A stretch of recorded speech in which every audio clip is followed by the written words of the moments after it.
നിലമ്പൂരിൽ welfare party യു.ഡി.എഫിനെ പിന്തുണയ്ക്കുന്നതിൽ അതിലാണിപ്പോൾ LDF വിമർശനം കടുപ്പിക്കുന്നത്. M സ്വരാജിന്റെ പ്രതികരണം വരുന്നു. ഇത്തരം ഘട്ടങ്ങളിൽ ചേരേണ്ടവർ തമ്മിൽ തന്നെയാണ് ചേരുക.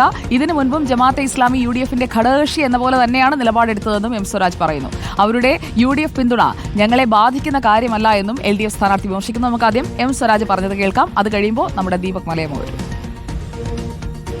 ഇത്തരം ഘട്ടങ്ങളിലെല്ലാം ചേരേണ്ടവർ തമ്മിൽ തന്നെയാണ് ചേരുക. അതിൽ ഒരു പ്രത്യേക പ്രാധാന്യമൊന്നും ഞാൻ കാണുന്നില്ല. കഴിഞ്ഞ തെരഞ്ഞെടുപ്പിലെ നിലപാട് അവർ ആവർത്തിക്കുകയാണ് ചെയ്തത്.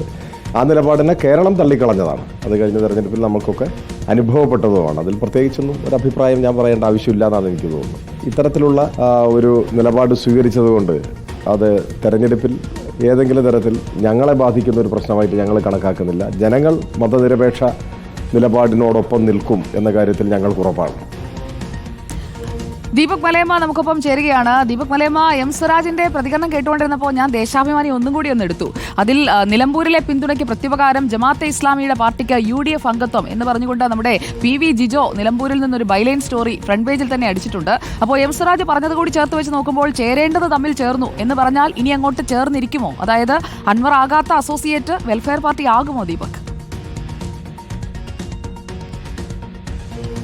ആ നിലയ്ക്കുള്ള പ്രതികരണമാണ് സുജയ ഇന്നിപ്പോൾ സ്ഥാനാർത്ഥി എം സ്വരാജും നടത്തിയിരിക്കുന്നത്. അതിൽ ഏറ്റവും പ്രധാനപ്പെട്ട കാര്യം അദ്ദേഹം ഉന്നയിക്കുന്ന മറ്റൊരു കാര്യവും കൂടിയുണ്ട്. അതായത് ആര്യാടൻ മുഹമ്മദ് ഇവിടെ മത്സരിച്ച കാലഘട്ടത്തിലൊക്കെ തന്നെ ജമാഅത്തെ ഇസ്ലാമിക്കെതിരെ കടുത്ത നിലപാടുകൾ സ്വീകരിച്ചിട്ടുണ്ടായിരുന്നു. ആ നിലപാട് സ്വീകരിച്ച കോൺഗ്രസ് നേതാവിൻ്റെ മകനാണ് ഇത്തവണ യു.ഡി.എഫ് സ്ഥാനാർത്ഥിയായി രംഗത്തുള്ളത്. ആ ഘട്ടത്തിലാണ് ജമാഅത്തെ ഇസ്ലാമിയുടെ പൂർണ്ണ പിന്തുണ ആ നിലയ്ക്ക് യു.ഡി.എഫ് സ്വീകരിക്കുന്നത്. അപ്പോൾ അണികളോട് ഇതെങ്ങനെ വിശദീകരിക്കും എന്നുള്ള ചോദ്യവും കൂടി എം സ്വരാജ് ചോദിക്കുന്നുണ്ട്. വർഗീയ കക്ഷികളുമായി ബന്ധം വേണ്ട എന്നുള്ള നിലപാട് നേരത്തെ സ്വീകരിച്ചതാണ് എന്നുള്ളതാണ് CPM-ന്റെ ലൈൻ. ആ നിലയ്ക്കാണ് ഇപ്പോൾ എം സ്വരാജിന്റെയും പ്രതികരണം വരികയും ചെയ്യുന്നത്. അതുകൊണ്ട് ഇനിയിപ്പോൾ വരുന്ന മണിക്കൂറുകളിൽ കൂടുതൽ നേതാക്കളുടെ ഭാഗത്ത് നിന്ന് അത് സംബന്ധിച്ചുള്ള പ്രതികരണം ഉണ്ടാകും എന്ന കാര്യത്തിൽ തർക്കമില്ല. പ്രത്യേകിച്ച് ഇന്നലെ ഉച്ചയോടുകൂടിയാണ് പരസ്യമായി തന്നെ ഈ കാര്യം വാർത്താ സമ്മേളനം വിളിച്ച ജമാഅത്തെ ഇസ്ലാമി മുന്നോട്ട് വയ്ക്കുന്നത്. യു.ഡി.എഫിനെ പിന്തുണയ്ക്കുന്നു എന്നുള്ള നിലപാട് സ്വീകരിക്കുകയും ചെയ്തത്. പക്ഷേ അതൊരു തരത്തിലും തെരഞ്ഞെടുപ്പിൽ LDF-നെ ബാധിക്കില്ല എന്നുള്ള നിലപാട് കൂടി സ്ഥാനാർത്ഥി സ്വീകരിക്കുന്നുണ്ട്. ആ നിലയ്ക്ക് പ്രശ്നങ്ങളൊന്നും തന്നെ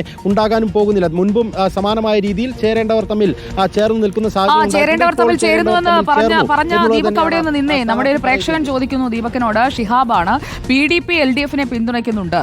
PDP LDF-നെ പിന്തുണയ്ക്കുന്നതിനെ കുറിച്ച് എന്താ അഭിപ്രായമെന്ന് നാസർ ചീരാമത്ത് ചോദിക്കുന്നു. നൌഷാദ് പുന്നത്തല പറയുന്നു ജമാഅത്തെ ഇസ്ലാമിയുടെ പിന്തുണ ജമാഅത്തിനെ വിമർശിച്ച ആര്യാടൻ ഷൗക്കത്തിന്. അങ്ങനെ പല രീതിയിൽ പ്രതികരണങ്ങൾ വരുന്നുണ്ട്. ജനം മുഴുവൻ ഇതൊക്കെ കൃത്യമായി ക്ലോസ് ആയിട്ട് ഒബ്സർവ് ചെയ്യുകയാണ് ദീപക്. അപ്പോൾ ഓരോ പ്രതികരണവും പ്രധാനപ്പെട്ടതായി മാറുകയാണ് നിലമ്പൂരിൽ, അല്ലേ?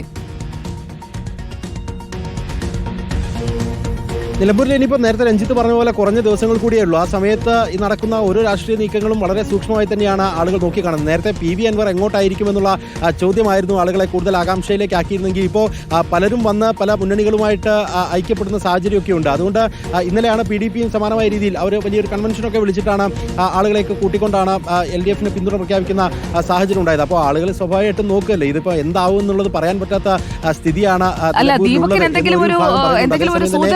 ദീപക് കുറച്ച് ദിവസമായല്ലോ നിലമ്പൂരിൽ നിന്നിട്ട്. നമ്മുടെ ആളുകളൊക്കെ അറിയാൻ ആകാംക്ഷയോടെ നോക്കുകയാണ്. രഞ്ജിത്ത് ആദ്യമേ തന്നെ അത് പറഞ്ഞു, അതൊന്നും ഇപ്പൊ പറയാൻ പറ്റില്ല, എല്ലാവരും ഉണ്ട്. ദീപകിന് എന്താ തോന്നുന്നത്? ഇപ്പോഴത്തെ ഒരു സാധ്യത എങ്ങനെയാണ്? ആരാണ് കുറച്ചെങ്കിലും ഒരു പൊടിക്കെങ്കിലും മുന്നിൽ ആരെങ്കിലും ഓടുന്നുണ്ടോ? അങ്ങനെ രഞ്ജിത്ത് പറഞ്ഞ പോലെ തന്നെ നമുക്ക് ഉറപ്പിച്ച് പറയാൻ പറ്റുന്നില്ല. കാരണം ജനങ്ങളോട് ചോദിക്കുമ്പോഴേ ഇവിടെ വരുമ്പം എം സ്വരാജിൻ്റെ പേര് പറയുന്നവരുണ്ട്, ഷൗക്കത്തിൻ്റെ പേര് പറയുന്നവരുണ്ട്, അതേസമയം തന്നെ PV അൻവറിൻ്റെ പേര് പറയുന്നവരുണ്ട്. അങ്ങനെ സ്ഥാനാർത്ഥികളുടെ പേര് പലതും പറയപ്പെടുന്നുണ്ട്. പക്ഷേ നമുക്ക് ഉറപ്പിച്ച് പറയാൻ ഇപ്പോൾ ഒരു നിവൃത്തിയില്ല എന്നുള്ളതാണ് ഒരു യാഥാർത്ഥ്യം. കാരണം ആളുകളുടെ മനസ്സ് വായിച്ചെടുക്കാൻ നമുക്ക് പറ്റിയിട്ടില്ല എന്നുള്ളൊരു അവസ്ഥയുണ്ട്. അങ്ങനെ പറയരുത്. ദീപക് മനസ്സൊക്കെ വായിക്കാറുണ്ടെന്ന് എനിക്കറിയാം. അത് ഞാൻ പ്രേക്ഷകരോട് പിന്നീട് പറയാം. അപ്പോൾ താങ്ക് യു ദീപക്. ഇന്നത്തെ ദിവസം ഗംഭീരമാവട്ടെ.